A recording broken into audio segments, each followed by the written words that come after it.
Hola, buenos días, ¿cómo están? Mucho gusto, gracias por estar todos a distancia y presencial. Yo lamentablemente hoy tuve que estar también a distancia.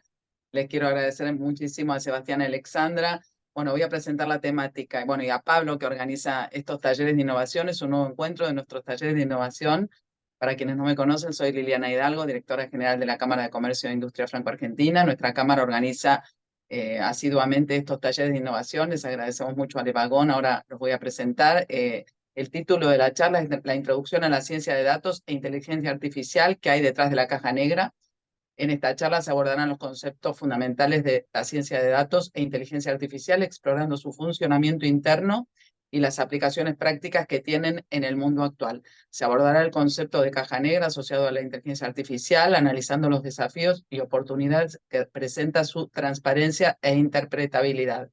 Bueno, voy a presentar a Sebastián Bufos MP, que él es cofundador de Levagón Latinoamérica, que es una escuela internacional de programación y ciencia de datos.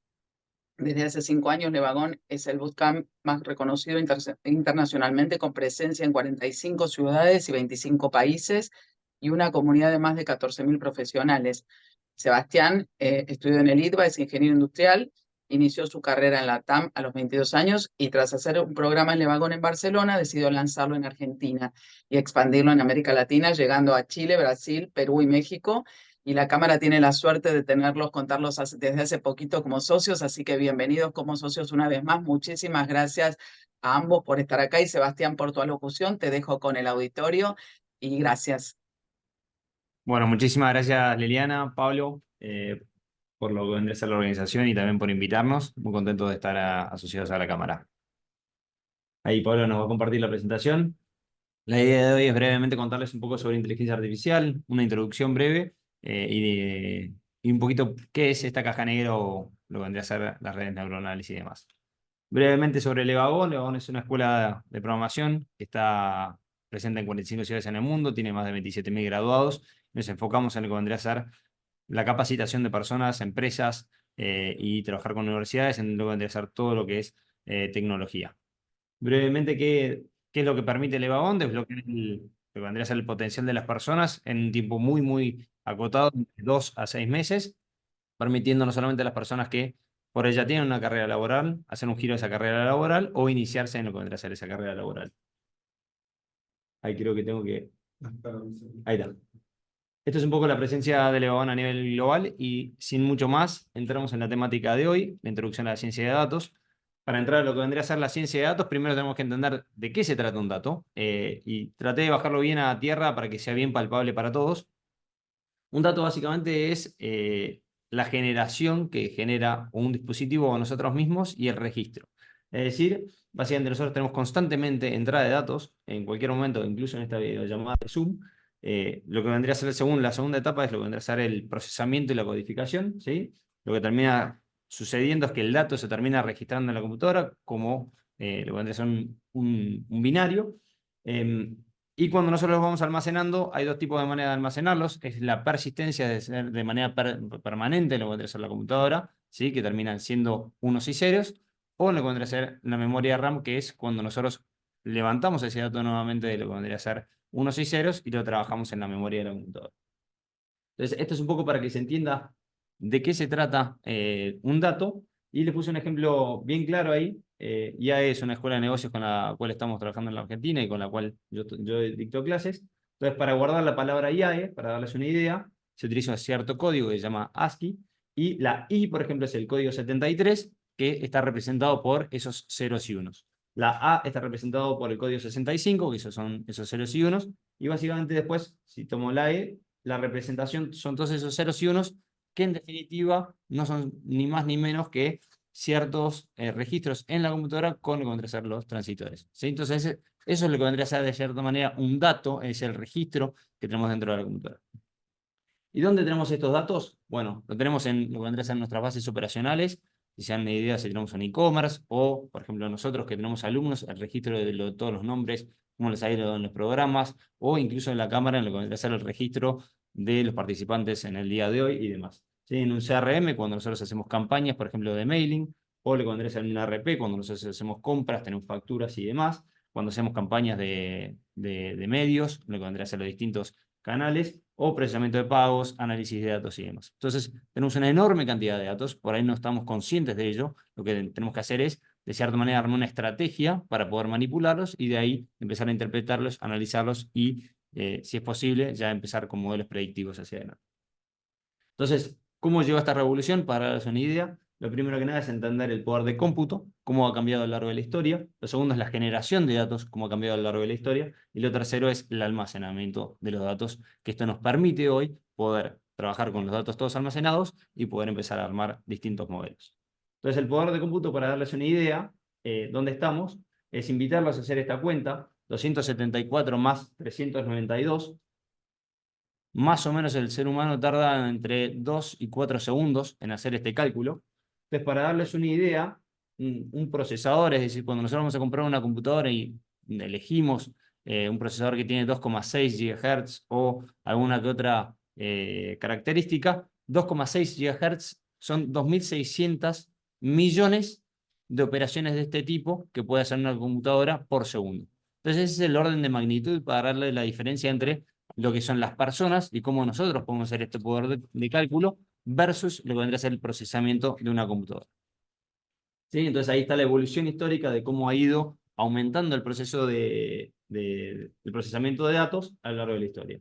Lo segundo que hay que entender es la generación de datos. Este gráfico es bastante conocido, desde cuántos datos se generan por minuto dentro de lo que vendría a ser el mundo, pero para darles una idea, constantemente la evolución de las personas va creciendo, ¿sí? Hoy debemos estar alrededor de los 7 o 8 billones de personas, y todos interactuamos con lo que vendría a ser datos, ya sea a través del teléfono, la computadora y demás. Entonces, si nos ponemos en el punto en el cual 8 o 7 millones de personas todos los días utilizan artefactos y dispositivos y demás, la generación de datos crece. Uno de los grandes dichos es que el 90% de la información se generó durante el último año, ¿sí? Y otro de los datos que a mí me encanta compartir es, nosotros nos vamos a dormir, pero la generación de datos constantemente sigue. Entonces, ese es un poco para darse una magnitud de dónde estamos. Ahora, este es el segundo punto. El primero que vimos es el poder de cómputo, el segundo es la generación de datos, pero esto no podría funcionar sin lo que vendría a ser el almacenamiento.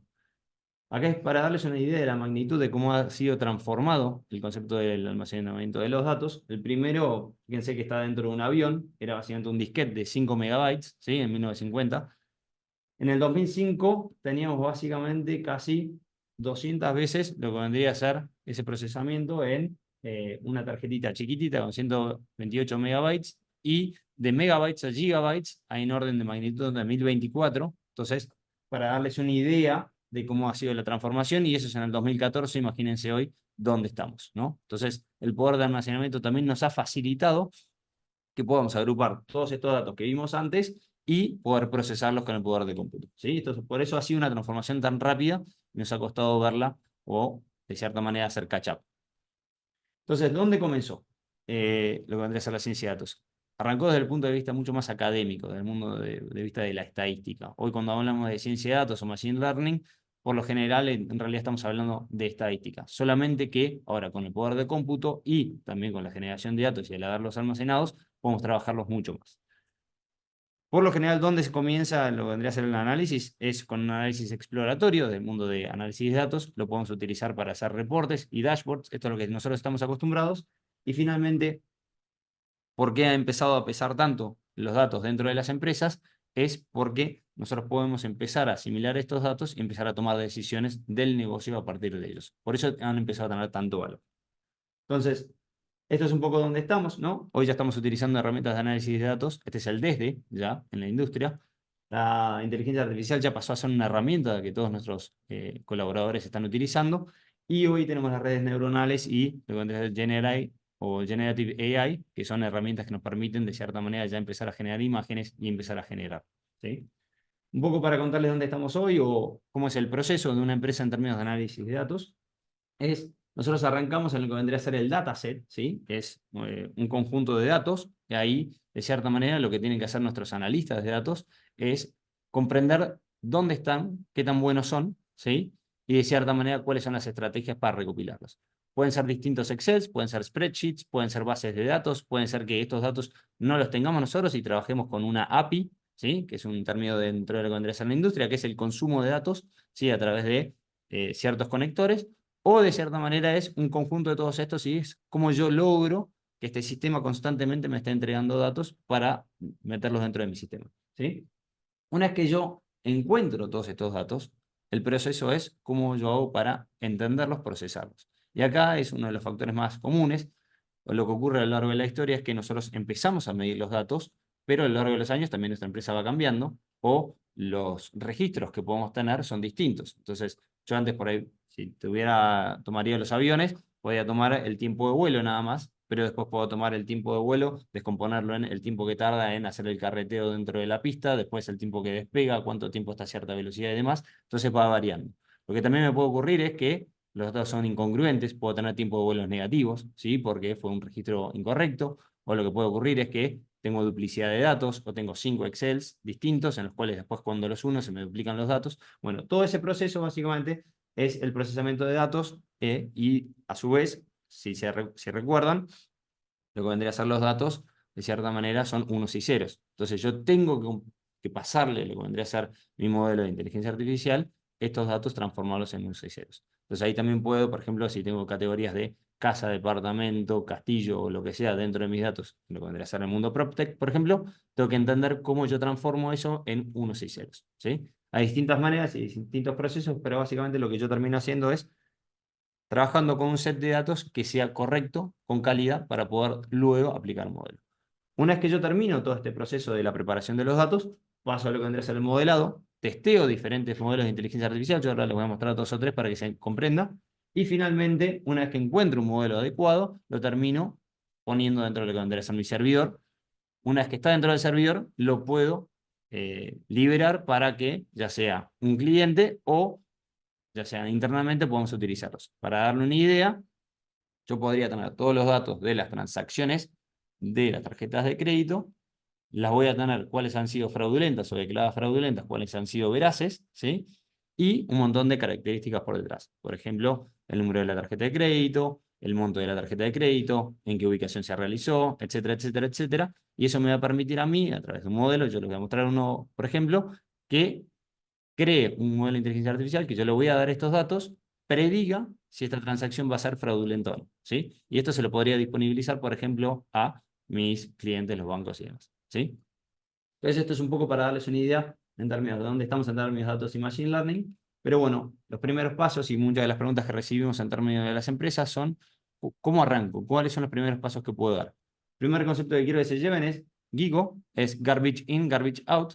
Si yo tengo un montón de datos de alimentación que no están correctos, es decir, que no son accurate, lo que tengo que lograr es limpiarlos y tener un dataset correcto. ¿Por qué? Pues si yo le meto datos incorrectos a mi modelo de inteligencia artificial, el resultado va a ser incorrecto. Esto es bastante obvio, pero en la práctica sucede mucho. Por eso lo traemos. Lo segundo es hacer un EDA. Un EDA es un análisis exploratorio. Es decir, lo primero que se hace es entender cómo están mis datos y hacer un análisis. No solamente, no quiero crear un modelo de inteligencia artificial, sino que el 80% de las preguntas que yo tengo desde lo que vendrá a ser el negocio o la empresa se responden con un análisis exploratorio de datos, ¿sí? Que muchas veces es Pareto, una regresión lineal o algo bastante simple. Finalmente, hay dos puntos bien importantes, que es definir el objetivo que tiene la empresa hacia los datos, ¿sí? Cómo los voy a estar utilizando, cómo voy a hacer el mantenimiento, o qué tanta prioridad le voy a dar dentro de la empresa. Y finalmente, una vez que defino el objetivo de la empresa y las prioridades dentro de esto, es armar un equipo. Y en el armado del equipo, yo les voy a contar un poco de los roles, los distintos roles que hay, depende de la madurez de la empresa respecto a los datos, qué es lo que yo debiera hacer. Bien, entonces, entendiendo un poco sobre análisis de datos y los datos, vamos a la parte más divertida de la charla de hoy, que es la inteligencia artificial, y comenzar un poco sobre eso, ¿sí? Para darles una idea de la inteligencia artificial, la manera más simple de comprenderla es pensarla de esta manera.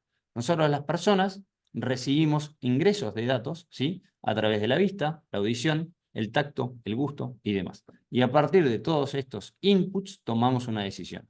Pueden ser si están en un deporte, ¿sí? Puede ser más el contacto, el viento, la audición, si alguien gritó, pásamela para la derecha, ¿sí? O algo por el estilo, entonces tomamos una decisión, ¿sí? Bueno, la inteligencia artificial no es muy distinta. Es una función, ¿sí? De distintos datos, que pueden ser, por ejemplo, si tomamos lo que vendría a ser la industria inmobiliaria, el precio del departamento, los metros cuadrados, si tiene baño, si está cerca del transporte público, etcétera, etcétera, etcétera, y termina dando lo que vendría a ser un resultado, ¿sí? Entonces, teniendo esta comparativa, vamos a darles un ejemplo de que es una regresión lineal, ¿sí? Imagínense que nuestros puntos son, la variable que nos dan es el X, ¿sí? Pongámosle que sean metros cuadrados, ¿sí? Y básicamente Y es el resultado, es el precio del departamento. Entonces yo tengo una serie de puntos y lo que yo voy a terminar tratando de hacer como primer modelo o el modelo más simple es una regresión lineal. Es básicamente una línea que se aproxime lo mejor posible a estos puntos, ¿sí? ¿Podría ser una línea que siga todos los puntos exactamente? Sí. Pero ¿cuál es el problema de esa línea? Lo vamos a ver en unos minutos, que básicamente se acerca demasiado a todos esos puntos y es tan exacta que cuando yo le doy un punto nuevo no es capaz de predecirlo. Entonces, sí vamos a tener un margen de error y este básicamente, este modelo básicamente lo que hace es trata de minimizar el cuadrado de las diferencias, es decir, la distancia del punto a la línea al cuadrado y mueve la línea a lo largo, mueve las líneas y básicamente trata de acercarse. ¿Cómo es que lo hace? Básicamente de esta manera, si se fijan, traza una línea de puntos, los cuadrados que están viendo en pantalla, azul, naranja, verde y demás, son el tamaño de la distancia al cuadrado de cada uno de los puntos a la línea, ¿sí? Entonces, eso hace optimizar la línea y me define por dónde va a pasar, ¿sí? O más arriba o más abajo. Bien, entonces, esto me permite estimar. Que lo que yo logro hacer es básicamente estimar, de decir, bueno, cuál es de cierta manera, la temperatura de mañana dentro de cierto rango de error. Bien, este es el primer modelo y es el que más se utiliza al principio en la inteligencia artificial. El segundo modelo que les quería mostrar es una regresión logística, que es un poco lo que vendría a ser es un modelo de clasificación. Es una línea básicamente que es como una S, ¿sí? Que lo que me permite a mí es clasificar. Es decir, yo tengo una serie de datos, ¿sí? Que, vamos a pasarlo de esta manera, que son las X, que lo que me permite decir es, bueno, si la X cae de la izquierda, ¿sí? En la parte inferior de la S es la curva, se comporta de una manera. Si cae en la parte de arriba, se comporta de otra. Y yo seteo, de cierta manera, un threshold, que es como un valor probabilístico, que me permita a mí decir, bueno, con esta probabilidad, es decir, con este margen de error, pongámosle 10%, ¿sí? Sé que lo voy a clasificar de esta manera. Entonces, este modelo, en realidad, lo que me permite a mí es clasificar, de cierta manera, los datos. Tengo el ingreso de un dato, ¿sí? Que puede ser, por ejemplo, el monto transaccionado, la ubicación en la cual fue transaccionada, el número de tarjeta, etcétera, etcétera, etcétera. Todos estos datos llegan y, seteando cierta probabilidad, lo que me termina diciendo es fraudulenta o no es fraudulenta, ¿sí? Esto podría ser, por ejemplo, un ejemplo, ¿sí? Entonces tenemos dos modelos, uno que es mucho más de ir al número, ¿sí? Es predecir el número, y el otro es clasificar, hace calor o hace frío, ¿sí? Esto nos permite diferenciar. Un tercer modelo que les quería mostrar hoy se llama KNN Classifier. Básicamente, un poco más claro de ver, acá lo estamos viendo en dos dimensiones, ¿sí? Pero imagínense que yo tengo los datos ya conocidos de ABCD, son transacciones que han sido válidas, ¿sí? Que no han sido reportadas como fraudulentas. Y del otro lado tengo EFGH, que son transacciones que son fraudulentas, ¿sí? Ahora, yo lo que quiero predecir es la X.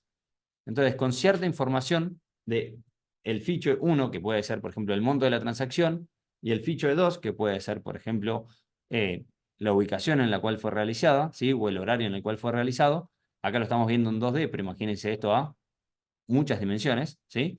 Lo que quiero decir yo es, bueno, ¿cómo predigo este valor?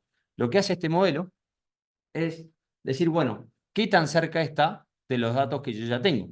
Entonces, los ordeno en orden de distancia, ¿sí? Entonces, si yo tomo un valor de 3 de distancia, voy a poder decir en este caso que con un 66% de probabilidad, es decir, 2 de 3, voy a decir que la transacción es válida. ¿Por qué? Porque hay dos datos válidos más cercanos dentro de lo que vendrá a ser la estrella. Pero si yo tomara 5, Sebas, en este caso me cambia. Me va a decir que la transacción ya no es válida, sino que es fraudulenta. Entonces me dicen, bueno, o sea, pero depende del K que tomás. Sí, es exactamente. Ese es un poco el trabajo que hacen los cientistas de datos en términos de agarrar los datos, procesarlos, entrenar el modelo con distintos Ks y de cierta manera van a tener una parte del dataset para validarlo, ¿sí? Y van a entender cuál es el K, es decir, la cantidad de distancia que tiene que tener, que se ajusta mejor a mis datos, ¿sí? Eso me va a terminar definiendo cuál es el K que yo tengo que tener, entreno el modelo con ese K y disponibilizo el modelo para enderezar los datos, ¿sí? Y lo voy a ir iterando constantemente con la recopilación de nuevos datos. ¿Se entiende? ¿Dudas hasta acá? ¿No? ¿Hay alguna duda en el chat? Bien. Entonces, para darles una idea de este concepto, ¿no? Estamos hablando de la distancia a la cual teníamos el valor. Voy a ponérselos de esta manera. Yo tengo un dataset, es decir, el conjunto de datos que nuestro analista de datos o que el equipo logró tener, ¿sí? Y yo no puedo entrenarlo con debe ser todo el modelo con el dataset completo. Porque ¿cuál sería el problema? Si yo le doy todo el dataset, no tengo manera de validarlo. Si yo entreno, como nosotros para un examen, me estudio las 10 preguntas que me van a hacer en el examen, cuando voy al examen y me dan una de esas preguntas, yo ya la sé, ¿sí? Entonces, ¿qué es lo que logramos hacer? Dividimos el dataset, el método se llama método holdout, agarro el 70% de los datos y entreno el modelo. Y el otro 30%, que yo ya tengo la información, es con el cual valido el dataset. Es decir, entreno el modelo, una vez que lo entrené, me fijo qué tan efectivo es o qué tan accurate termina siendo con lo que vendrá a ser el test, ¿sí? Y de esa manera voy a poder predecir cuál es, por ejemplo, el K, es decir, la cantidad de vecinos que tengo que elegir para poder definirlo. ¿Bien? Y esto es ya un poquito más en profundidad para lo que vendría a ser la ciencia de datos, y es un poco lo que les contaba ahora.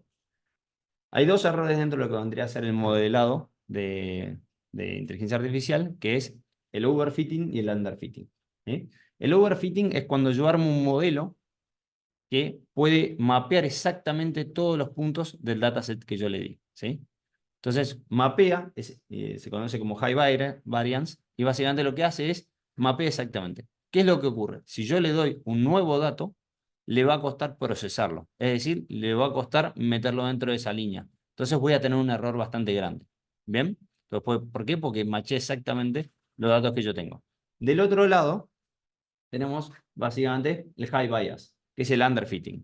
Es un modelo que no logra seguir lo que vendría a ser el patrón de nuestro conjunto de datos. Entonces, cuando yo le doy un dato nuevo, también termina errando. ¿Qué es lo que buscamos nosotros al tener un modelo de inteligencia artificial? Básicamente que tenga low bias y low variance. Es lo que nos permite es un balance, es decir, no va a ser tan exacto, sino que yo voy a entender que tengo un error de magnitud, pero al mismo tiempo me va a poder permitir entender cualquiera de los X que me van a estar entregando. Es decir, me entregan un nuevo dato, yo lo voy a poder predecir, sé que no va a ser exacto, sino que voy a estar cerca del valor. ¿Bien? Entonces, esto es por ahí una generalización para que se entienda dónde están los errores en términos del entrenamiento de los modelos de inteligencia artificial. ¿Bien? ¿Hasta acá alguna duda? ¿Algo que quieran consultar? No sé, en el chat, siéntanse libres de vuelta. Son temas complejos, así que si hay alguna duda. ¿Vamos bien? Bueno, esto lo voy a pasar, eran para seguir a consultas más en profundidad, ¿sí? Y acá viene la parte en la cual van a tener que estar muy, muy atentos, porque viene complejo, ¿sí? Entonces saltamos a lo que vendría a ser la explicación de la caja negra, ¿sí? Lo que vendría a ser en ciencia de datos, que de cierta manera es redes neuronales, ¿bien? ¿Qué es una red neuronal? Una red neuronal es el nombre que se le puso básicamente a lo que vendría a ser un conjunto de funciones matemáticas. ¿Qué es una neurona? Para darles una idea, yo voy a tener ciertos inputs, tomemos el caso nuevamente de la inmobiliaria, ¿sí? Que es básicamente los metros cuadrados del departamento, si tiene cercanía al transporte público, si tiene algo que hacer, cuántos baños tiene, ¿bien? Si tiene terraza, cuánto espacio tiene cubierto, cuánto tiene no cubierto, etcétera, etcétera, etcétera, ¿sí? Si es una casa, si es un departamento, qué piso es y demás, ¿no? Voy a tener una serie de datos de lo que vendrá a ser el inmueble o el bien que yo estoy tratando de evaluar. Y lo que voy a estar logrando es multiplicarlos por un factor, ¿sí? Que es W1 y hacer una cuenta matemática. Es decir, pongámosle los metros cuadrados por W1, que va a ser un peso, más la cantidad de baños por W2, más lo que vendrá a ser la cercanía de transporte público por un W3 y así sucesivamente. ¿Sí? Es una función lineal, básicamente. Entonces, yo logro hacer esto, ¿sí? N veces, es decir, con varios valores, ¿sí? Y eso me da una función matemática que es la que yo les acabo de mencionar. Y eso me va a dar un valor, ¿sí? Entonces, como yo ya sé el precio por el cual lo estoy prediciendo, por ejemplo, voy a poder entender cuál es la relación. Esto es una. Si yo esto lo transformo a que haya varias, ¿sí?, neuronas, entonces voy a tener de vuelta, en la primera neurona voy a tener un W11 por los metros cuadrados, más un W12 por lo que vendrá a ser la cercanía de transporte público, y así sucesivamente. Entonces voy a tener distintas funciones que me van a permitir a mí, ¿sí?, generar una secuencia matemática de funciones que después las voy a unir y me va a terminar dando un resultado. Entonces, Pablo, ahí si puedes pasar, se lo voy a mostrar de una manera más gráfica. Creo que es el de abajo. El que hizo es. El que le sigue al costado.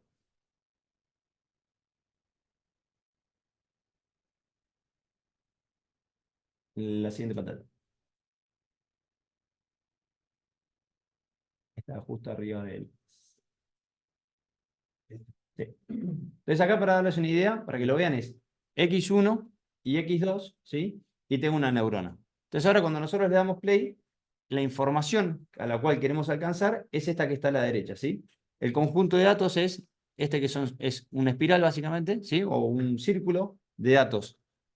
Que van a ser naranjas y un círculo, y dentro concéntrico tenemos todos datos azules, ¿sí? Entonces, fíjense que mi modelo está tratando con esos dos ingresos de datos de predecir este comportamiento de datos, ¿sí? Entonces, fíjense que con una neurona, lamentablemente, no lo puedo hacer.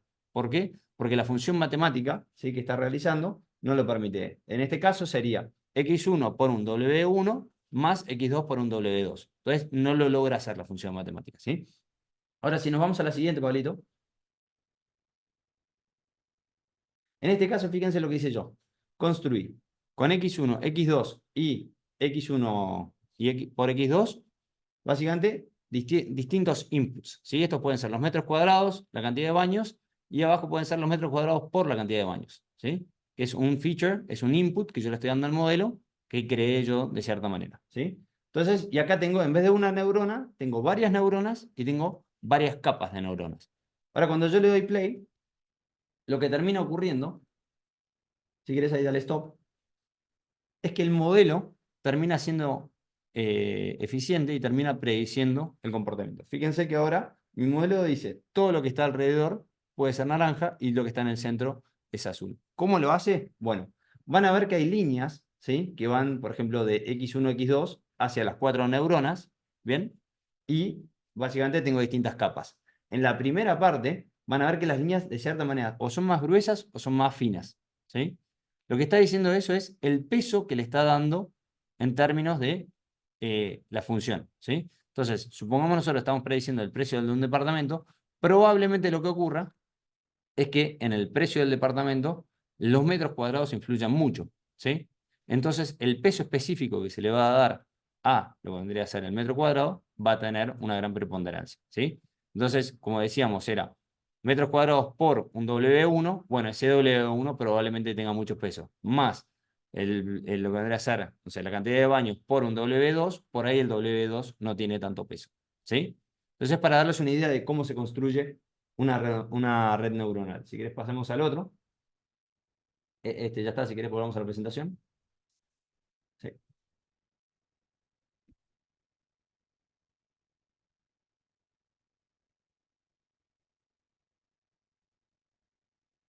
Bien, entonces hablamos de lo que era una neurona, un poco lo que les mostraba, ¿no? Esta función lineal.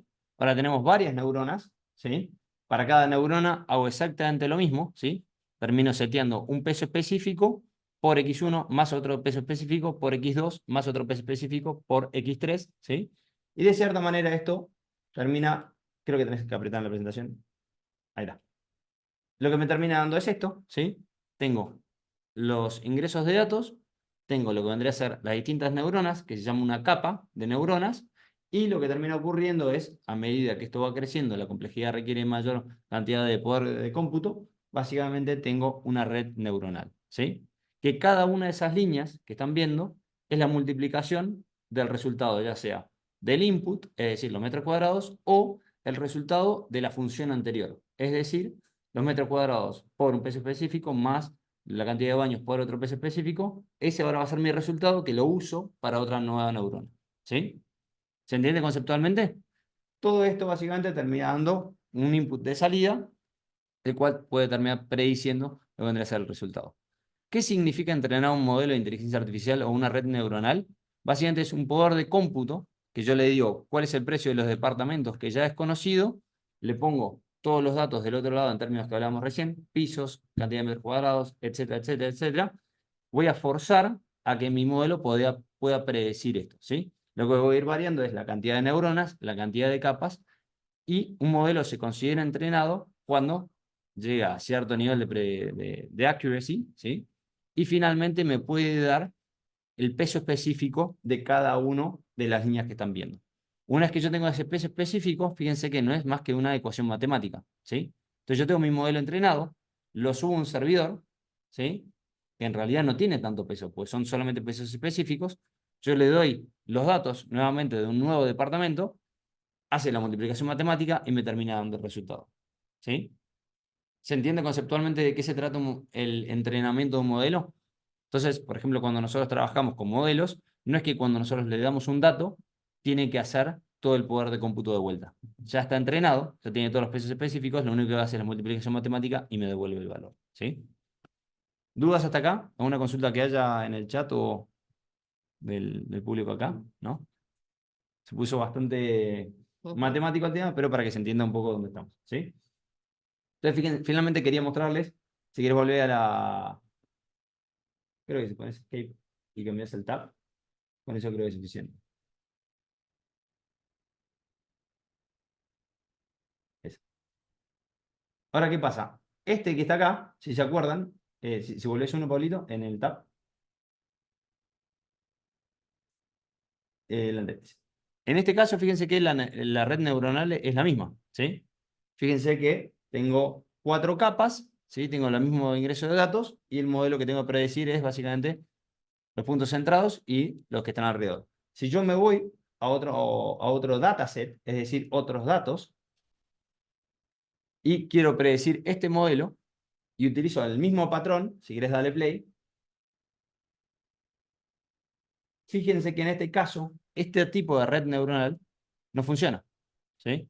Entonces, como cientista de datos, ¿qué es lo que tengo que hacer yo? Bueno, es entender cuántas capas necesito, cuántas neuronas necesito en cada una de las capas, y ir modelando de cierta manera hasta que aprenda este comportamiento, ¿sí? Fíjense que en este caso, si yo puntualmente quisiera utilizar este tipo de red neuronal para este conjunto de datos, no termina funcionando, ¿sí? ¿Bien? Bueno, volvamos a la presentación. Esto es más que nada para que se entienda que no es que yo construya una red neuronal y aplica para todo, sino que básicamente el trabajo de un cientista de datos es entender cómo yo la tengo que construir y qué funciones tengo que utilizar. Hay una parte que no expliqué, que es básicamente las funciones de activación dentro de lo que vendría a ser una red neuronal, que es básicamente los las distintas metodologías que puedo utilizar para activar el peso específico de cada una del paso de información de una a otra. Bien técnico. Bien, por ahí, esto es una de las cosas todos más interesantes que se pueden llevar hoy, que es los LLMs y GenAI, ¿sí? Que son por ahí los temas que hoy más están hablando. Y un LLM es un Large Language Model, ¿sí? Y lo que termina haciendo, y esta es la parte interesante, es que los LLMs toman una enorme cantidad de datos, ¿sí?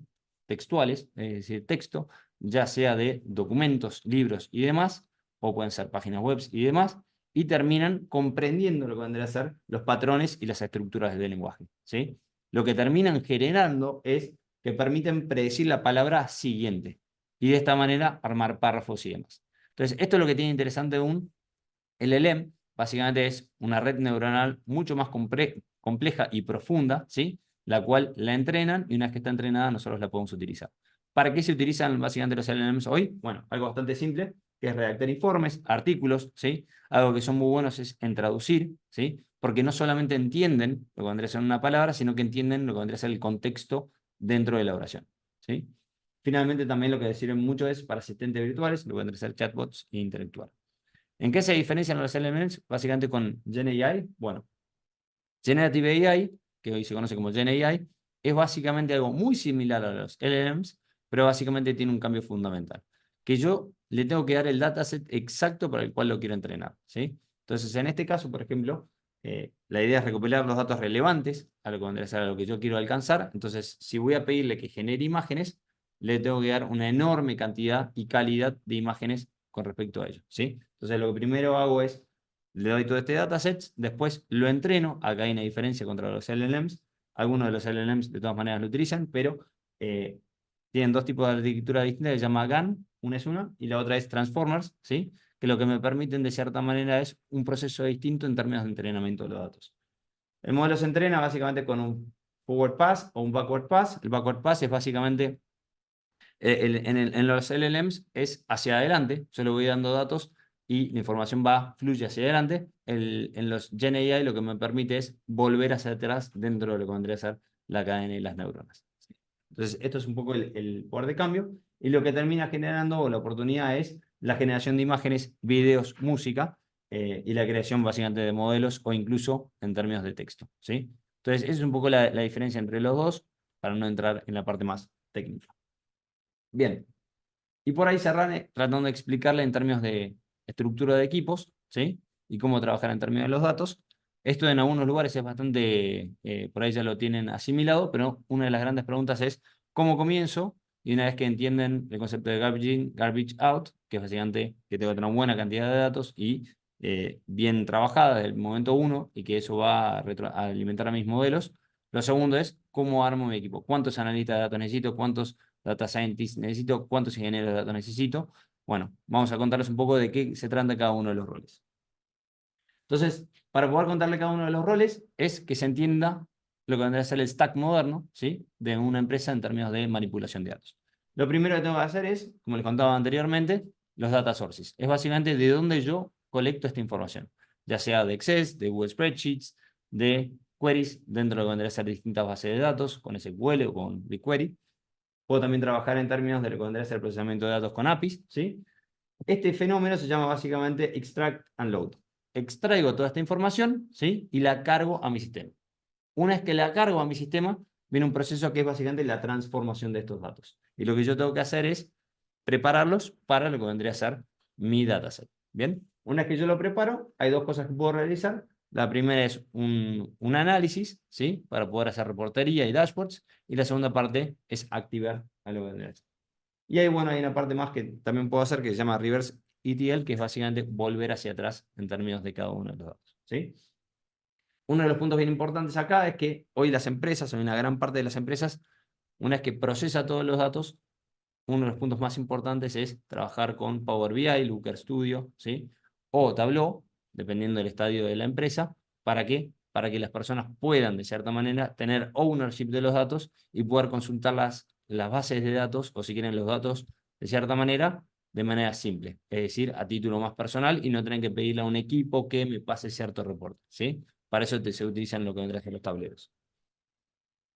Dentro de los roles de los equipos están el analista de datos, que es uno de los más conocidos, que es el que comprende los datos, ¿sí?, y crea los reportes para la toma de decisiones por demás del equipo de management.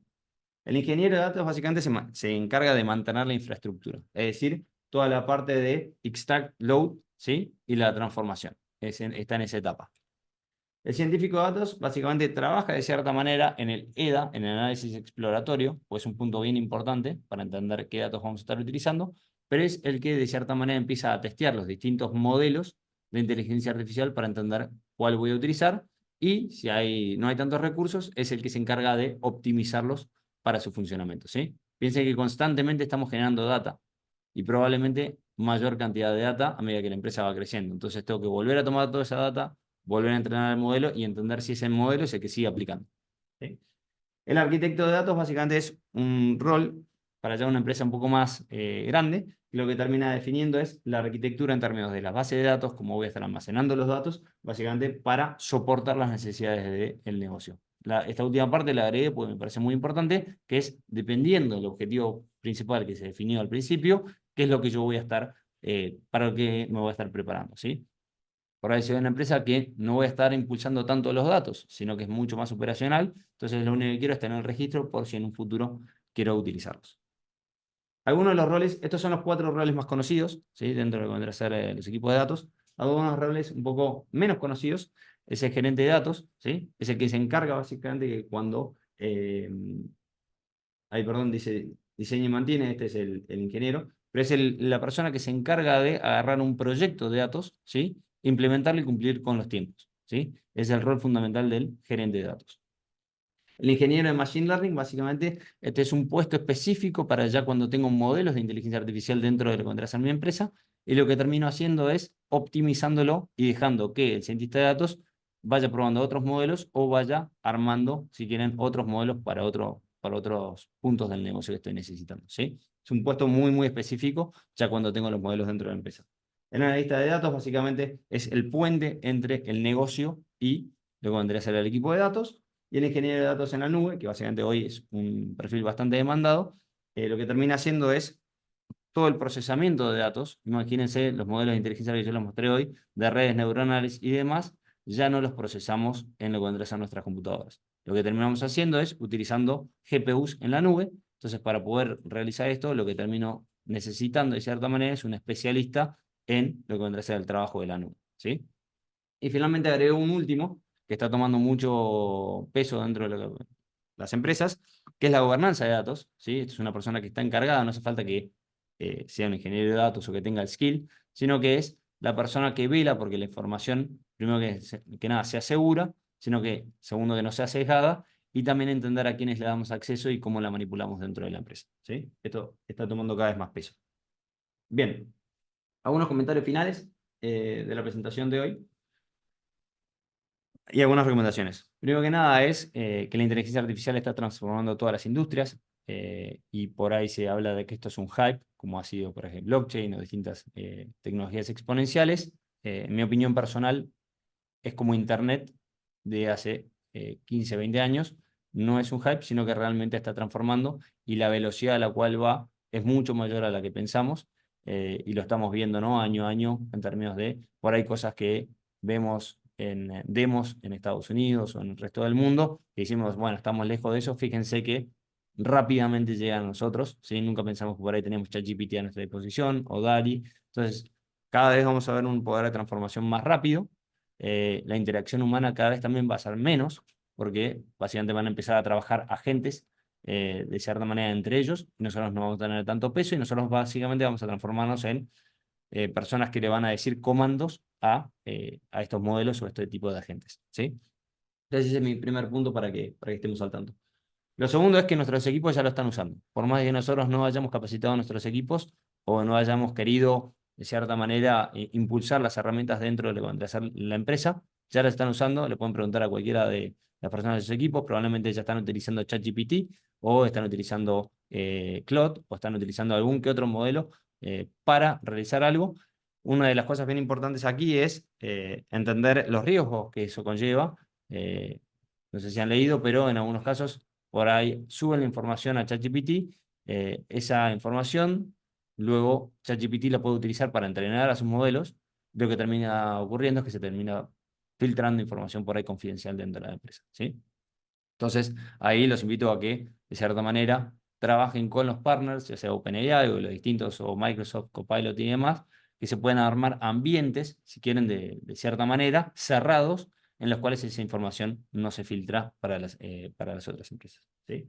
Lo más rápido es básicamente tener ChatGPT Premium o Copilot pago, ¿sí? Eso ya de cierta manera cierra lo que vendrá a ser.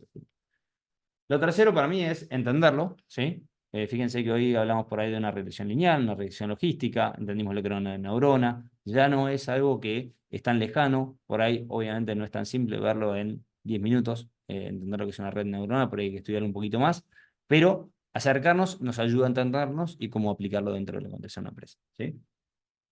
Lo cuarto es aplicarlo correctamente impacta muy fuerte en los costos, ¿sí? Hay una enorme cantidad de casos que ya se están traduciendo lo que vendrían a ser los costos de la empresa, entonces es una gran oportunidad, y vuelvo a hacer la referencia de Internet, lo que nos permite básicamente ChatGPT es acercarnos mucho más a todas las tareas rutinarias, sacarlas de la empresa y tener mucho mayor valor agregado, menos que lo que vendrá a ser tareas repetitivas y manuales, ¿sí? Y es solamente, de cierta manera, entrenar a los equipos para que puedan empezar a hacer esto internamente.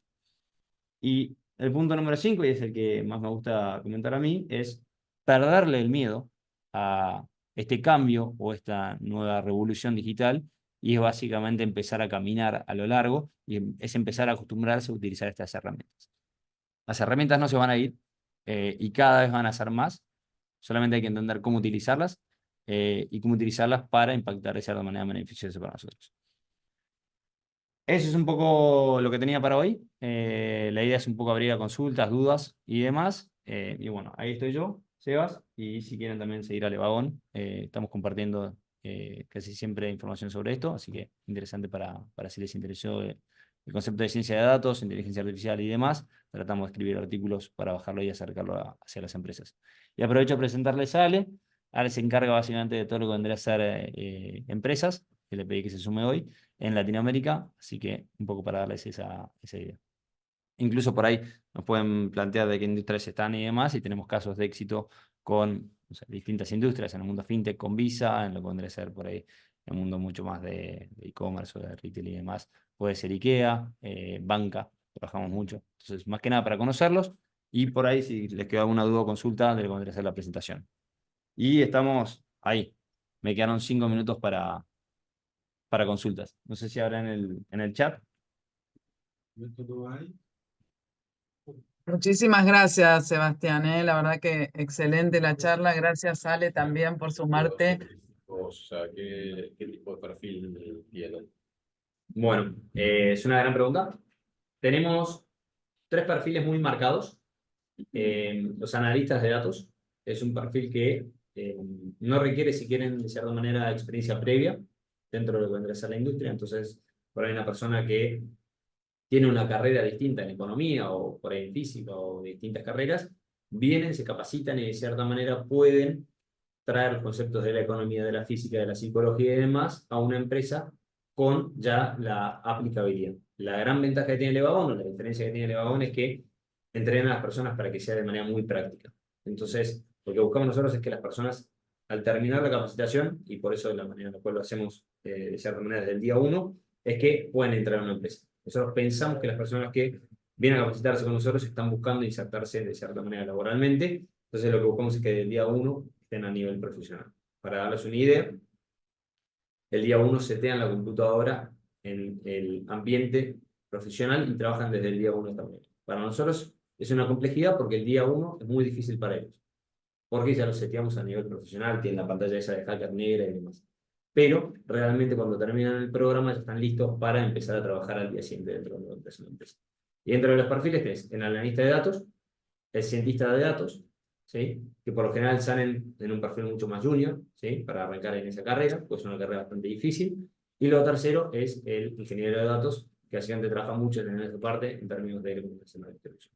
Después tenés del otro lado mucho más los perfiles de desarrollo de software, ¿sí? Ya sea backend, frontend, y hay muchos perfiles que hacen el programa para entender de lo que van a hacer el mundo de ciencia de datos, el mundo de análisis de datos, el mundo de desarrollo web, y trabajan desde el lado de producto o más de PMs. Por ahí hay algunas personas que tienen MBAs y demás, que quieren entender el mundo de la tecnología, no estar tan lejanos y poder trabajar como project manager, pero ya no distante, sino que poder hablar con las personas que están de cierta manera escribiendo el código.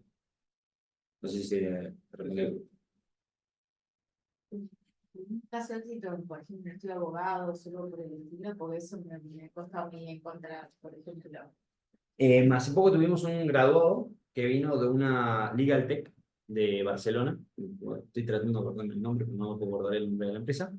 Pero básicamente lo que le ocurría, hacían contratos y toda la parte más de compliance, y lo que le lo que les terminaba ocurriendo de cierta manera era que ellos se habían transformado en una empresa SaaS. Y al haberse transformado en una empresa SaaS, o habían mutado su modelo de negocio. SaaS es Software as a Service. Entonces, de cierta manera, más que un estudio de abogados, era de cierta manera una empresa que prestaba un servicio, que era abogacía. Entonces, de cierta manera, se había corrido el eje y ya era una empresa más tecnológica que, de cierta manera, de abogacía. Entonces, de cierta manera, entendían ellos toda la parte de contratos y cómo los contratos eran distintos, sobre distintas cláusulas y demás, pero querían transformarlo en un producto tecnológico. Esa transformación costaba hacerla, entonces en ese caso él lo que estudió no fue ciencia de datos, sino que estudió más la parte de producto y desarrollo web.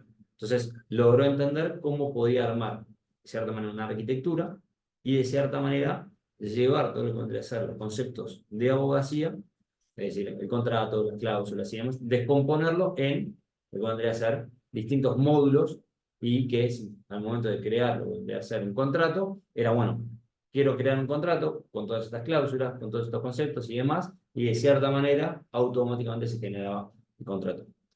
Muchos de los que, otro que utilizaban para lo que vendría a ser la abogacía es otro graduado, que armó un software, lo utilizaban para la jurisprudencia.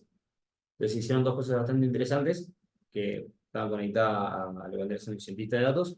La primera fue, por lo que entiendo yo, ahí lo que me contaron, tampoco soy un experto, pero la de jurisprudencia entiendo es cuando vos tomás un caso que ocurrió y lo terminás aplicando básicamente a tu caso. Entonces, lo que buscaban ellos era cargarle, de cierta manera, toda la jurisprudencia, todos los casos, a su propio LLM y de cierta manera, desde el lado de desarrollo web, creaban una plataforma en la cual decían, este es mi caso, buscame jurisprudencia sobre este caso.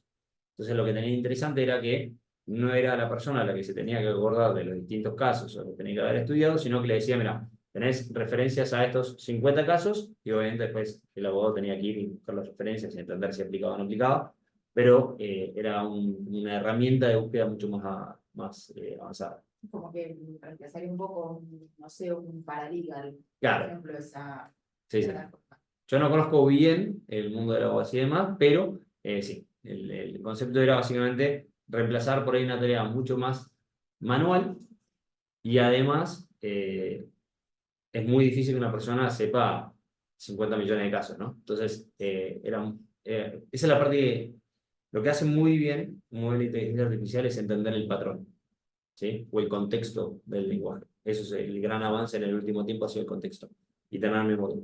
Entonces, lo que puede hacer muy bien es referenciar. Entonces, te trae muchos casos, eso te puede referenciar muy rápidamente. ¿Algún otro caso? ¿Preguntas?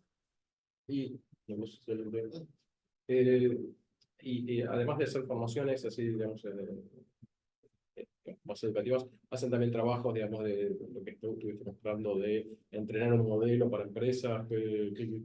Con las empresas, básicamente lo que nosotros hacemos es la formación de personas. Eso no quita que, de cierta manera, nosotros, como les contaba, nuestros programas son siempre de formación y durante las últimas 2 semanas hacen un proyecto. Entonces, la gran ventaja que tienen las empresas cuando contratan de cierta manera un programa cerrado, ¿no? Nuestros programas tenemos 4 unidades de negocio, es a individuales, que cualquier persona puede hacerlo, a empresas y después a universidades y después a gobiernos. Lo que vendrá a ser empresas, cuando lo contratan cerrado, lo interesante es que las últimas 2 semanas aplican proyectos propios de la empresa.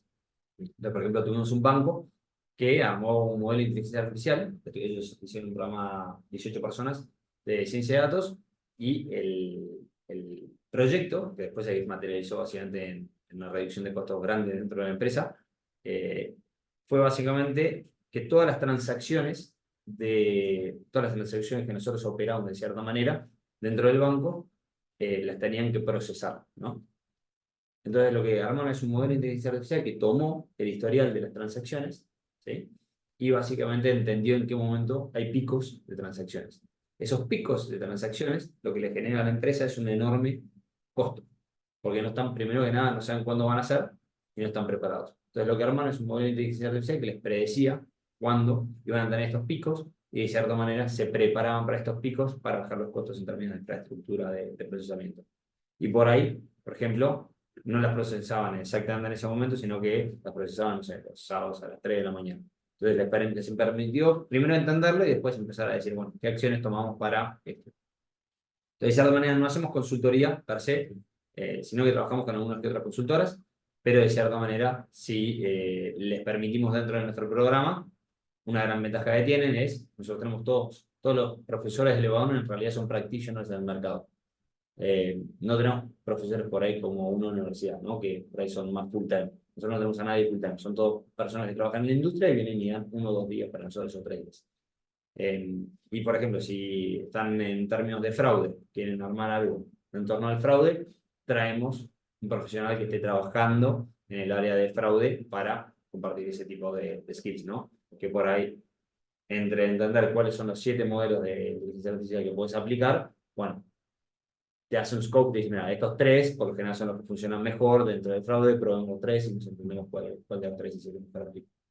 Sí, quizás para complementar, lo que sí hacemos es un assessment inicial, ¿no? O sea, que no es como la consultoría completa, pero sí nosotros a nivel global hemos trabajado con más de 1000 empresas, entonces entender los casos de uso y entender el estadio en el que está la empresa, qué están buscando, cuál es el objetivo y según eso, dentro de la gama de capacitaciones que tenemos, entender si es algo más orientado a negocios, es decir, necesito que mi gente de recursos humanos o de ventas se capacite en análisis de datos para aumentar esto que decía Sebas de la calidad de los datos inicialmente, o si es, mira, necesito que esta persona de mi equipo técnico ya vaya a un nivel más avanzado para que cree X. Entonces, según eso, como que es muy personalizado el approach con cada empresa, porque entendemos que no solo por industria, sino cada empresa tiene desafíos diferentes y objetivos diferentes. Entonces, sí. Claro, creo que hay un punto importante ahí que las empresas, por lo general, tienen tres requerimientos muy distintos. La primera es, no sé por dónde comenzar. Y ahí, bueno, entendamos dónde estás, cómo estás tratando de hacer de cierta manera los datos internamente, qué perfiles tenés dentro de la empresa y por ahí necesitas, de cierta manera, una alfabetización, ¿sí? Que son que las personas entiendan de cierta manera principios básicos de lo que debe hacer, qué son los datos, cómo manipular los datos, cuáles son los riesgos de los datos, cuáles son los sesgos y demás. Entonces es mucho más alfabetización, desarrollo web, que es una API, que es un webhook. Entonces es mucho más de estandarizar. Eso por lo general los bancos es algo que les interesa bastante.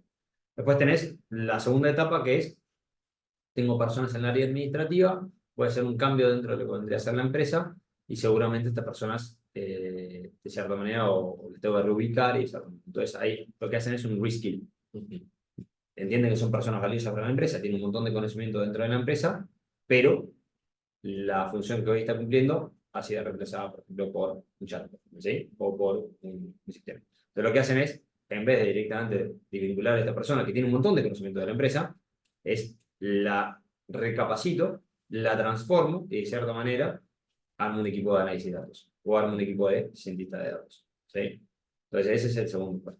Y después hay una tercera etapa en la cual las empresas saben específicamente, ya tienen por ahí una madurez dentro de lo que empiezan al mercado y dicen, necesito armar, tengo un equipo de análisis de datos muy bueno, tengo todos los datos, ahora quiero hacer un paso más, que es predecir o hacer un clustering o hacer recomendación de clasificación. Bueno, ¿cómo lo...? Bueno, y ahí trabajamos más en, por ahí no es un programa de ciencia de datos, es un programa de machine learning, o es un programa de deep learning, o es un programa de ingeniería de datos, o es un programa de infraestructura.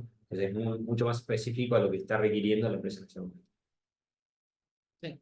Para que tengas una idea, tenemos algo tan básico como desde Excel y Power BI, que sería nada más como manipulación de datos y visualización, hasta Python ya a niveles intermedios o avanzados para crear modelos. O sea, es bastante amplio. Claro. Lo que más me divierte a mí es El nivel de sofisticación, claro, ¿no? Sí. No sé si nos quieren comentar más bien, o sea, si hoy en sus empresas usan herramientas de inteligencia artificial, cómo sienten que están hoy a nivel de trabajo de los datos o calidad, no sé, alguna duda, algo que quieran compartir. Bueno, yo también estoy en un estudio de abogados. Por lo que preguntabas vos, bueno, me resulta muy familiar. Sí, lo que estoy viendo, o sea, todo lo que es chat GPT, digamos, todo lo que es producción del primer draft de lo que quería un joven abogado o un paralegal, para eso es, digamos, muy útil. O sea, digamos, esa primera producción de un escrito, o sea, haceme un agradecimiento por el pasante, digamos, agradecerle al pasante el que haya estado con nosotros. Digamos, ese tipo de cosas simples digamos, están en lo cotidiano, las traducciones también. Pero la jurisprudencia no lo veo tan novedoso porque ya hace 30 años que existen motores de búsqueda de jurisprudencia con palabras claves. Donde creo que está en el área legal, digamos, lo que está viniendo es lo que estabas mencionando de producción de contratos, digamos, de forma automatizada. O sea, hay varias compañías que están especializadas en eso, y lo que veo, digamos, cuál sería mi deseo, digamos, qué es lo que quisiera que la tecnología nos traiga, es algo más sofisticado en cuanto a, digamos, análisis, Claro. digamos, que me resuma grandes La textos. documentación es... Eso lo hace muy bien Sí. hoy ciencia de datos. Entonces, eso ya está. Eso ya existe, yo no lo... Sí, sí. no- Eso existe hoy Tuve una empresa que me estaba pidiendo justamente un profesional para generar su propio, exactamente, para que le procese, porque ¿qué pasa? Si hay un tema de compliance importante, entonces o contratas a un profesional que te cree un modelo privado, o si vas a utilizar los externos, es un profesional que tenga como un plus en, de alguna manera, ciberseguridad o algún componente que también garantice, bueno, la transparencia y el uso, digamos, ético de... Sí, sí, la confidencialidad Sí, es una... exactamente. sí, sí. Debe estar. No, Dos no, cosas que están ocurriendo mucho es, primero que nada, las capacitaciones en GenAI. Es, por ejemplo, no sé, quiero utilizar ChatGPT, bueno, pero cómo utilizarlo de buena manera, ¿no? Entonces, todo el concepto de prompting, y no solamente de prompting, sino de contexto, de cómo generar que las personas utilicen, no solamente de ChatGPT, ¿no? Tenés Microsoft Copilot y tenés distintas herramientas que te permiten diseñar de otra manera, usar el poder, ¿no? Y ir más hacia la automatización. Entonces, ese es un training que se está vendiendo bastante bien. Y después, por ahí mucho más a el boom de inteligencia artificial y de las empresas de no me quiero quedar afuera. Y están haciendo dos cosas. Primero, tratando de armar equipos internamente. Y lo segundo es lo que dice Ale.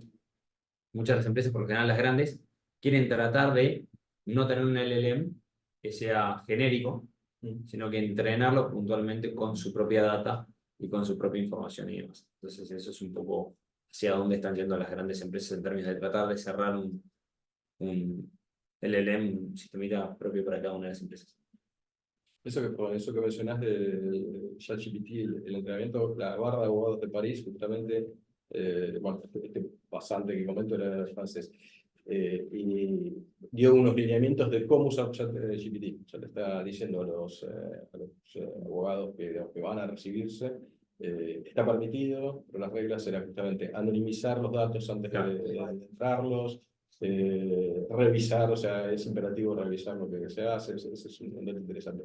La otra cosa que preguntabas, ¿qué piden los clientes? Otra cosa que en el área legal piden es cómo me transformas un montón de información de texto que solamente entiende el abogado digamos, en una hoja gráfica en la que no sé, los comerciales puedan entender con una línea de tiempo cuál es el plazo del contrato, cuándo tengo que guardarme a renovar, o sea, ese tipo de cosas también están muy bien. Mucho quizás te asoció el tema de smart contracts, Ujú, que es todo sí. lo que vos decís. Sí. Acá no sé si se está aplicando mucho. Yo sí uso ChatGPT, por Ujú. ejemplo, pero Sí. si subo un documento, le tacho todos los datos relevantes, medio como que le ajusto de alguna forma la temperatura cuando hago el prompting para que no me mande cualquier barbaridad, porque el otro día, por ejemplo, le pedí jurisprudencia y por los nombres dije, esto es todo mentira, esto es un verso que me está metiendo. Pero, bueno, ¿me podría por favor pasar el link del cual vos encontraste este fallo?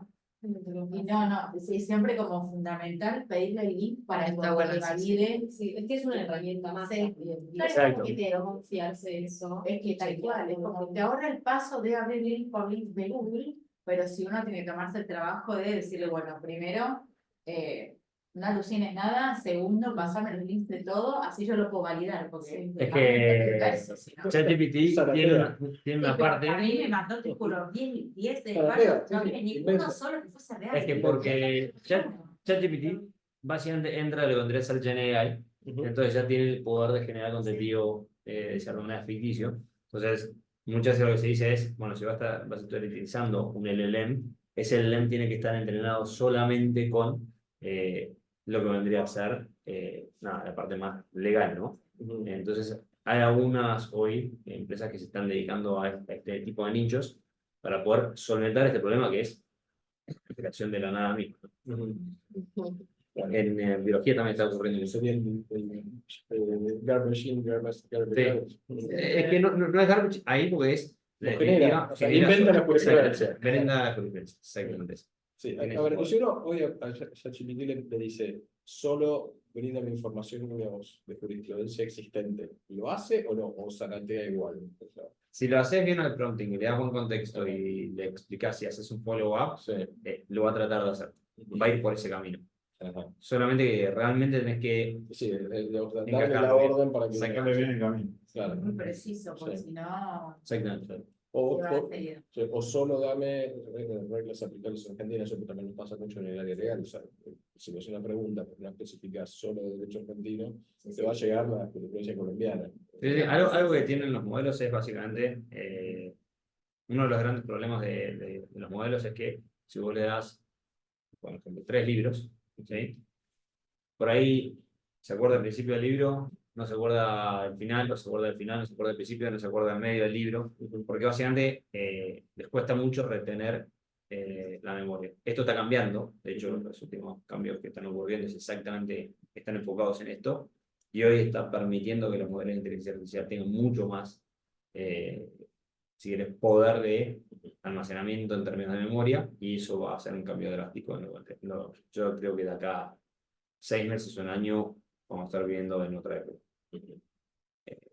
Y que vas a poder decirte, toma, acá tenés jurisprudencia, o vas a poder decirte, toma esta jurisprudencia, van a empezar ya a existir LLMs entrenados para cada una de las cosas, y va a ser como hoy funciona con tokens. Querés hacer una consulta, ya no va a ser gratis, pero vas a decir, bueno, quiero pensar todo esto.